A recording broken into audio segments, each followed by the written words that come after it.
Hello everyone, I'm Harry, welcome to my channel, and today we're going to do another How to Sound Like video. This time we're going to try and get the tones on Love is a Laserquest by the Arctic Monkeys.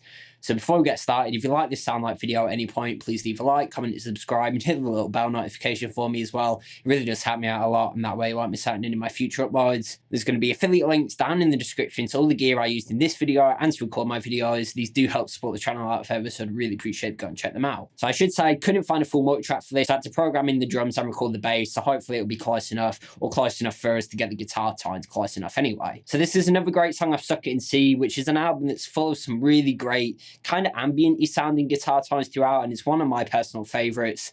The reason why I decided to do this is because I was recently sent the T120 Videotape Echo Deluxe version 2 from Demedash Effects. Now, Jamie and Alex around this era were using a lot of delay tones and a lot of reverbs kind of mashed together to get these big ambient-y tones. And on the delay parts, there's always a little bit of modulation that always reminds me of old tape echo style delays. The T120 Videotape Echo has all the great features of a normal standard tape delay, as well as added feature of tap tempo and a killer modulation section that's really tweakable and helped me get the tones on this album. So I actually recently did a full demo of the T120 Videotape Echo, so if you'd like to see that, there'll be a link up in the cards in the description and pinned in the comments. For this song, it's mainly Jamie just playing the whole way through, and then towards the end, there's Alex that comes in on the solo and some chords just to finish off the rest of the song. So for Jamie's parts, I'm using this 1959 Reissue ES2 V5 with Montys low output PF humbucking pickups.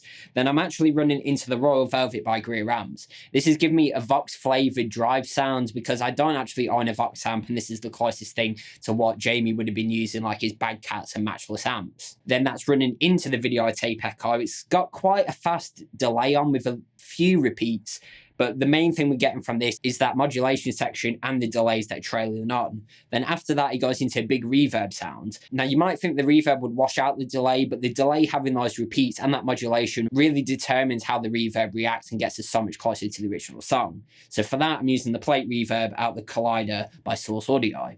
The amp I'm using today is my Hamstead Artist 60 Plus RT, which is one of my favourite clean pedal platform amps. That's running into the Time King Ironman 2 Attenuator just to knock off a few dBs, and then into a Celestion G12M 65 Creamback speaker that's been recorded by a Lewitt MTP440 dynamic microphone, which is like an SM57 with a tiny bit more bass. So if I show you what the 335 sounds like going straight into the amp, then I'll kick on the Royal Velvet, then I'll kick on the Videotape Echo so you can hear the delay tone, and then finally I'll kick on the Source Audio Collider with the plate reverb sound. So the guitar straight into the amp sounds like this.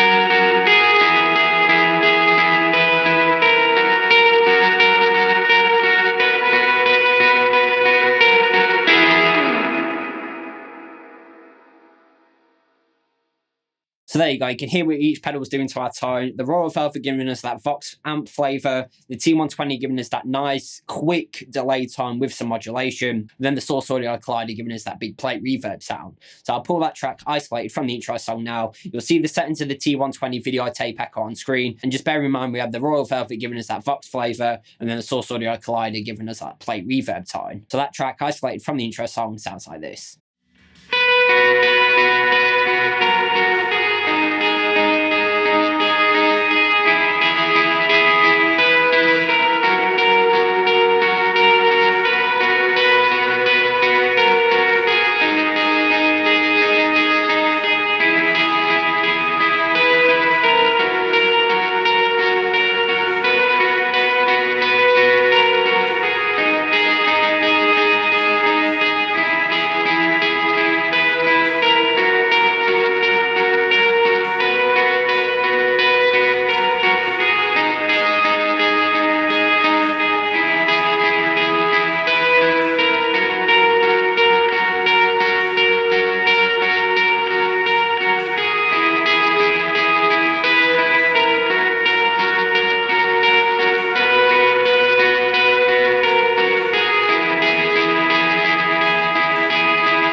so now we'll look at Alex's parts where he comes in for the solo, and then there's some little triad chords to finish off the song. I actually used exactly the same settings on everything for this, so the same settings on the Royal Velvet for that Vox flavour, same settings on the Videotape Echo for the delay, and the same settings on the plate reverb from Source Audio Collider. So for Alex's parts, I'm using this 1965 Reissue Jazzmaster. All I did was roll down the tone pot on the Jazzmaster a bit because it's quite a bright guitar, and that was pretty much the tone. So I'll show you what the guitar sounds like going straight into the amp, and then I'll kick on the Royal Velvet, then the Videotape Echo, and then the Collider for the plate reverb. So the Jazzmaster straight into the amp sounds like this.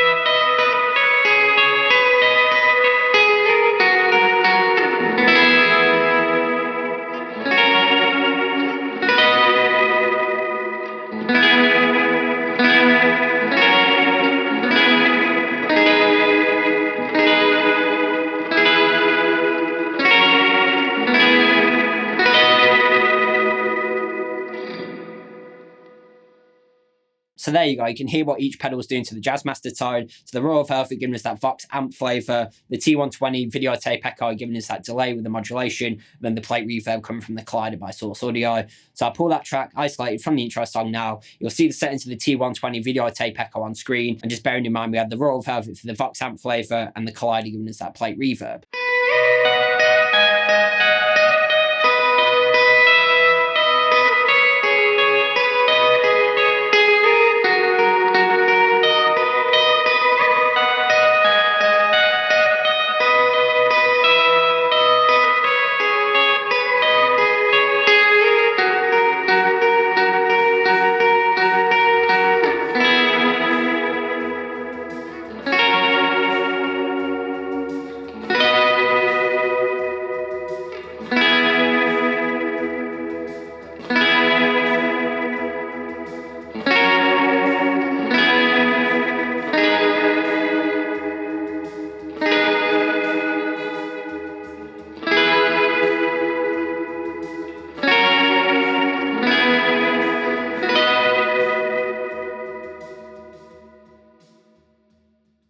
So there we have it. That was a look at how they sound like Love is the Laserquest by the Arctic Monkeys. Again, from one of my favourite albums from them. I always think the songwriting on Suck It and See is really good, but there's also loads of great guitar parts that are quite ambient-y in parts and make great use of different effects. Having the T120 Videotape Echo to really nail that fast delay with modulation really came in handy, and you could use this pedal for a bunch of different songs on this album, but I really thought it nailed the parts. And then, of course, having the Royal Velvet to give us that Vox amp flavour for both guitars, as well as the Collider giving us that plate reverb really came in handy. And then obviously the Jazzmaster for Alex's parts and my 1959 Reissue 335 for Jamie's parts helped me get really close to those original tones. Again, if you want to see my full demo of the T120 Videotape Echo, there'll be a link up in the cards, in the description, and pinned in the comments.